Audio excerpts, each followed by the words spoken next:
Hey there, Alex Kidman here with my quick video review of these two headphones, the Shokz OpenFit 2 Plus on the left and the OpenDots ONE on the right. And the reason I'm putting these two headphones head to head is because here in Australia, they run exactly the same price, $339. And if you're considering one, you may as well consider the other. And they both have their strengths and their weaknesses. Let's get into the review. First of all, looking at the design. The Shokz OpenFit 2 are, not surprisingly, an update to the Shokz OpenFit 1 headphones I reviewed last year, albeit at a slightly higher price point. And like their predecessors and a lot of other Shokz headphones, they're built around an open ear design with a loop that curves around the top of your ear, while a speaker sits just outside your auditory canals, delivering sound to the air, hence the name, but without the use of bone conduction, as you'll find in some other sets of Shokz headphones. While they're visually very similar to their predecessors and the cheaper OpenFit Airs for that matter, Shokz has done some work in the design here to make these a slightly better set of headphones. They've got softer silicone on them, which does make them a little bit more comfortable if you're wearing them for a very long period of time or if you're sweating a whole bunch after exercise. And this is my favorite design feature of them, they've got a physical button for play pause. I am one of those people who absolutely hates touch controls on headphones. I just end up jabbing at my ears, and I should say that the OpenDots ONE use just touch controls, and I really, really dislike them. Love having a physical button. Buttons are just better on exercise headphones, and that's a fact. My one issue with the design, outside of the limited choice of colours, just black or grey, which is more of a kind of beigeish thing, is that the Shokz OpenFit 2 Plus do rather look like hearing aids. I actually had, and maybe this is just a consequence of my own increasing age, someone assumed I was wearing hearing aids while I had them on, shouting at me, which was not a pleasant experience, but it's kind of endemic with this kind of design. What are you going to do?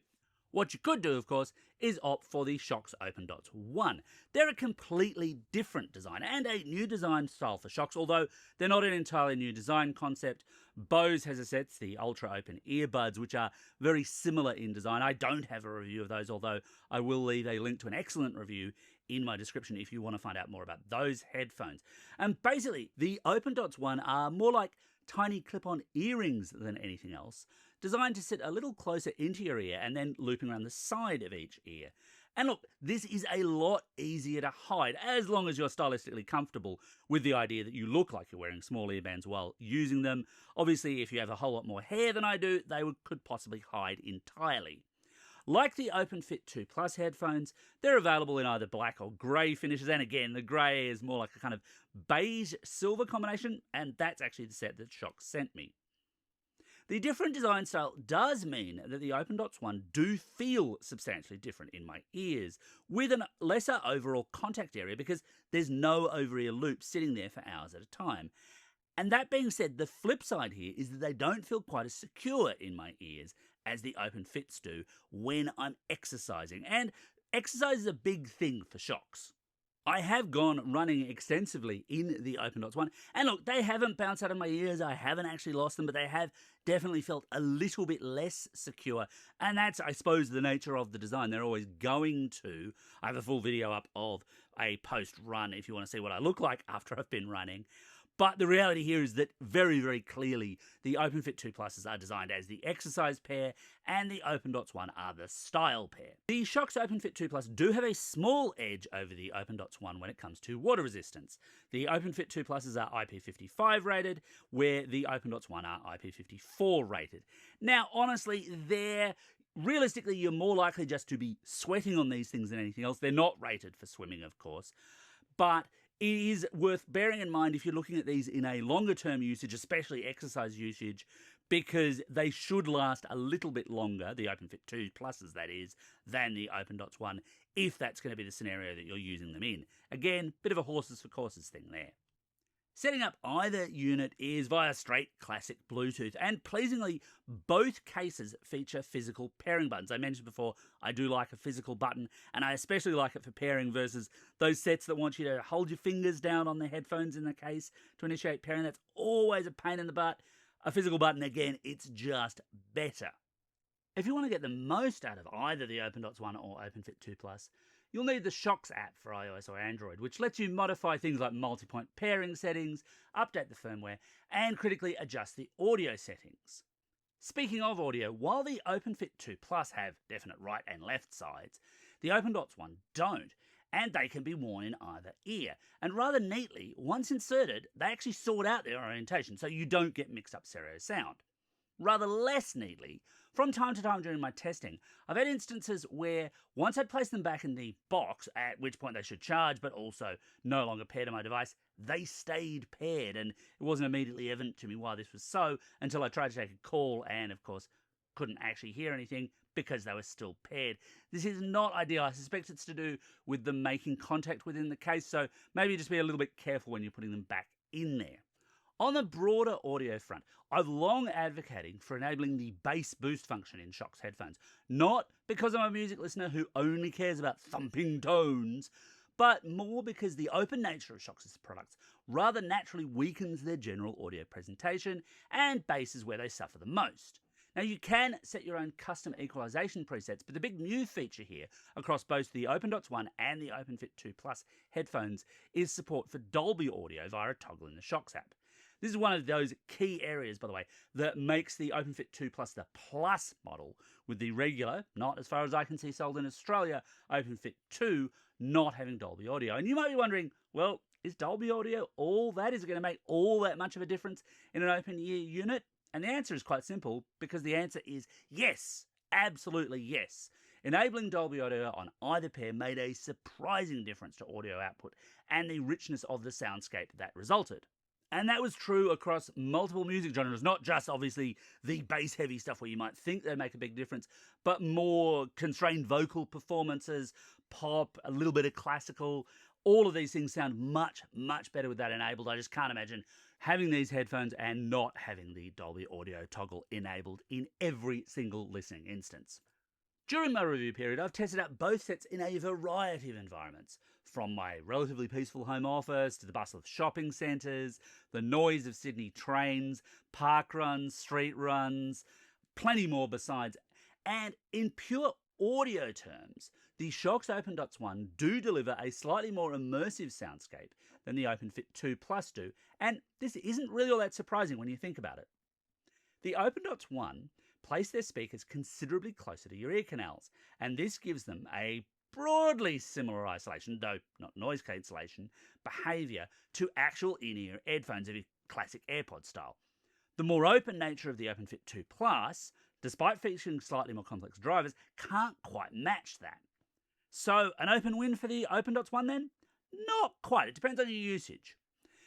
Because Shokz are best known in the fitness space, and the downside to that isolation of the OpenDots ONE is that you do have less overall awareness of the world around you, because more of the environmental audio is blocked by the fact that you have these speakers sitting fairly close to your ears. There's an argument here too that unless you really like the style of the OpenDots, you might be better served by an actual pair of actual in-ear headphones, because those will give you even more isolation and, at this price, even active noise cancellation if that's what you want. But if you're after that classic I can hear the truck before it flattens me on my street run feel, the OpenFit 2 Plus are a better bet entirely, because they're just more open in that classic Shokz style, while still delivering better audio than the original Shokz OpenFit headphones did. Given the jump upwards in price compared to those original sets, they absolutely should, of course. Both sets, however, still don't do all that well in more noisy environments. Walking through a busy shopping centre, for example, even with the volume cranked up to quite serious levels, I struggle to make out podcasts and music from either set. And the other issue here, and it's a classic problem for these kinds of open-air headphones, is that sound does leak out from them. If you are in quieter environments and you have the volume up, people are going to be aware that you're listening to something. They may not be able to pick what it is, but it will be audible. On the microphone front, well, my earlier run tests have some microphone samples in a real live environment, so I'm just going to drop those in here so you can compare the two. As for audio, well, this is actually my second test of the audio on the Dots, because the first one really didn't go well, which suggests there may be subject to interference. Well, if you can hear me now, maybe they're not, but I'll have to do a bit more testing. This is how they sound anyway, in basic form.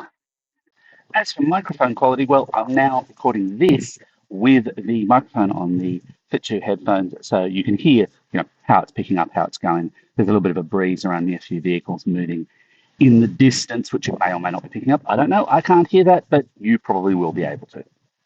The one caveat I'll throw in here is that that was the second take of trying to get OpenDots audio. The first take, well, it didn't go so well. Have a listen. So after a fuck out here, look, they stayed in, they've obviously not dropped out. They're a little more loose than most other Shokz headphones, which is not a surprise because you don't have quite the same loop holding it in. But if it's a low intensity runners, they might be better because they are very, very light because there's just not that much more to them. This audio, by the way, should be going through the microphone, so I'll just give you an idea of what its audio pickup is like. Yeah, that's not great at all. Although I'm not really sure why that happened. Now, Bluetooth audio is obviously susceptible to all sorts of interference factors.